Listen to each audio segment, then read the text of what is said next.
Okay, I have a few responses to the workability claims. First, Scott mentioned that people of higher income generally have higher GPAs. Well, the problem with this is that there's a lot fewer people in the higher income range than the lower income range. So even though, yeah, we might be giving people of higher income need aid that they don't need, people of lower income will still receive this aid. Also, the evidence he gave was like averages, like average GPA by a certain income. Because this is just an average, there will still be some people who are like, there will still be some people who are above the average GPA. So these people who are above the average GPA will receive this aid they need.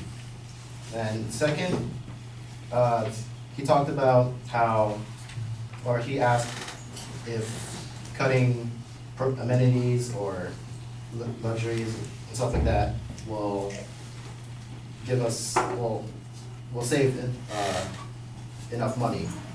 So I went on a website, it's called Best Value Schools List. And it's just a list that says 20 most impressive college gyms and student recreation centers. And so I looked at 17 out of 20 of those colleges were public colleges. And I totaled up the cost of the gyms, and it turned out to be $679.6 million. And there's definitely more than 17 public schools in the United States that have these fancy gyms. So you can imagine how much money would be saved if colleges didn't spend money on this in the first place. And also, when we cut classes, it means we don't need professors to teach these classes, so that's even more money we can cut.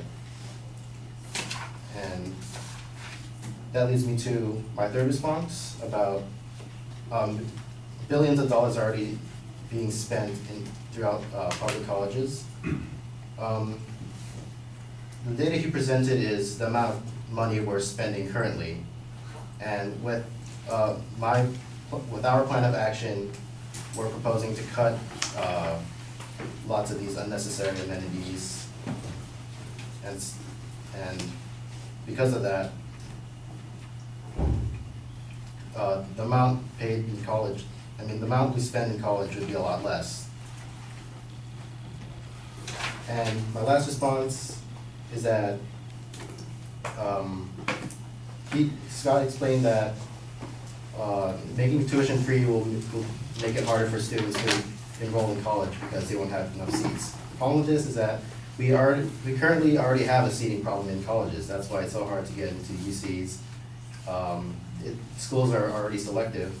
So our proposition wouldn't cause this problem because it already exists.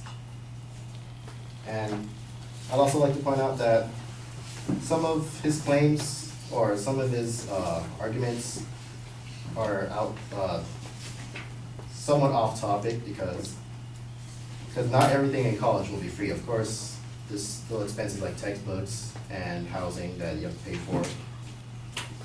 And there are fairly strict requirements for getting this free tuition.